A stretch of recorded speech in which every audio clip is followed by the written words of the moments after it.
آپ دا تعلق ملاحظہ فرماؤ. وہ پہلی ملاقات ہوئی تعارف ہویا. فرمایا سید بلال شاہ صاحب بخاری شجاباد علیہ انہا سال ذکر کیتا اس نے بھی دعا کیتی آئی. تو فرمایا انہا ہاتھ اٹھاؤ نا ذرا دعا کرو نا فلانا جمعہ مسالے کو لا کے بیان کرے. سانو قرآن پاک سنے سو حدیث پاک سنے سو سارے دل نو راحت اور سکون دے.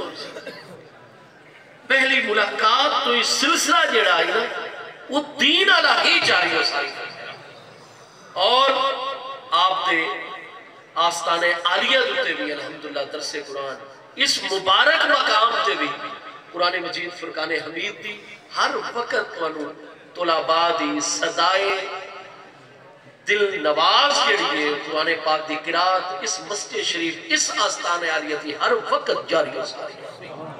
اس سچے سادات دی اور اہل بیت اطہار دی نشانی اور علامت ہے کہ محبوب علیہ السلام نے فرمایا لن یفترقا سکلین کریمین آپس سے افتراق ایک دوجہ کو دوری دا شکار نہ ہو سن.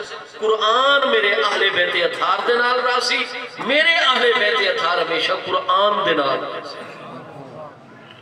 اور فرمایا حتی یاردا علی الحوض یہاں تک کہ دونوں شکلین کریمین قیامت والے دن حوض کوثر دے کنارے دے اکٹھے میرے کول تشریف کے ناظر.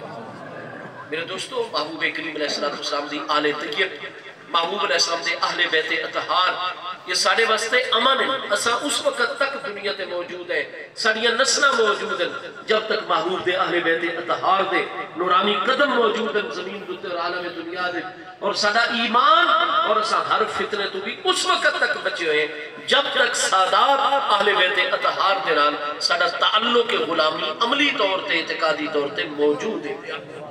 ساری خوش قسمتی اس آستان ہے سادات اعظام دوتے اسا حاضر ہے ان سے مبارک دے. اگے پیچھے بھی حاضری دے تو شرف حاصل کر دے ہو. یاد رکھو حضرت سیدنا صدیق اکبر رضی اللہ تعالیٰ عنہ آپ ہمیشہ اس چیز کی طرف توجہ نہیں بیندے ہیں. صحیح بخاری شریف پہلی جلد سبا 503 کتاب المناقب دے حضرت سیدنا عبداللہ ابن عمر رضی اللہ تعالیٰ روایت فرما رہے ہیں کہ برسر ممبر حضرت ابو بکر صدیق رضی اللہ تعالیٰ اپنے خطبہ مقدس سے ارشاد فرمائے دیں ارکبو سیدنا محمد علیہ السلام فی اہل بیت ہی.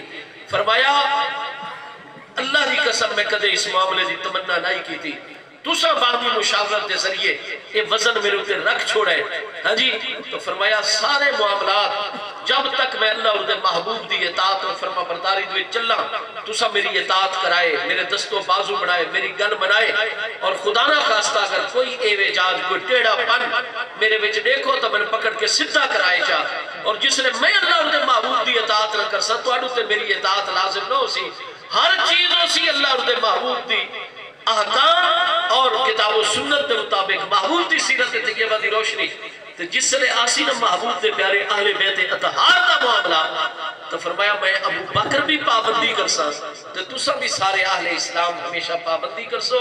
ارکبو سیدنا محمدن فی اہل بیت ہی علیہ السلام. فرمایا جس نے محبوب دے اہل بیت اطہار دا معاملہ آوے تو مصطفیٰ کریم علیہ السلام دی ذات رو اپنے اٹھے ہمیشہ نگاہ بان مننا کرائے کہ اہل بیت اطہار دے معاملے سارے محبوب سارے اٹھے نگاہ رکھے ہوئے. الرقیب محبوب نگاہ کرم فرما رہے ہیں. کیا مطلب؟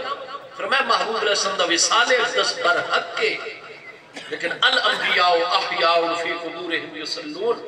انبیاء کرام علیہ السلام جنہیں قبر منور دے جنہاں دے مزار اقدس دے درود و سلام دے نظرانے پیش کر کے انہاں دے جسم مقدس رو جلوہ گر فرمایا بیندائی اور قبر مبارک انہاں دی بند تو اللہ پاک دوبارہ انہاں رو قبر انور دے حقیقی جسمانی حیات طیبہ عطا فرمایا. فرمایا محبوب علیہ السلام دی ذات ببرکات رو بھی وصال دستبار روضہ مقدسہ اور قبر منور اللہ صاحب السلام دے حقیقی جسمانی حیات طیبہ عالم قبر شریف اور عالم برزخ دی حاصل ہے. اور جس نے سادہ معاملہ محبوب دے اہل بیت اطہار دے نال سادات اکرام دے نال کوئی چل دے نا لمن ڈیمن دا معاملہ ہے تعلق دا معاملہ ہے کوئی بھی تو فرمایا میں ابو بکر عقیدہ رکھ دا محبوب عالم برزخ اور قبر شریف جو بتا اپنے اس امتی علیہ پاسے توجہ فرمائے دیں کہ اے میرا امتی اس رو ایمان اسلام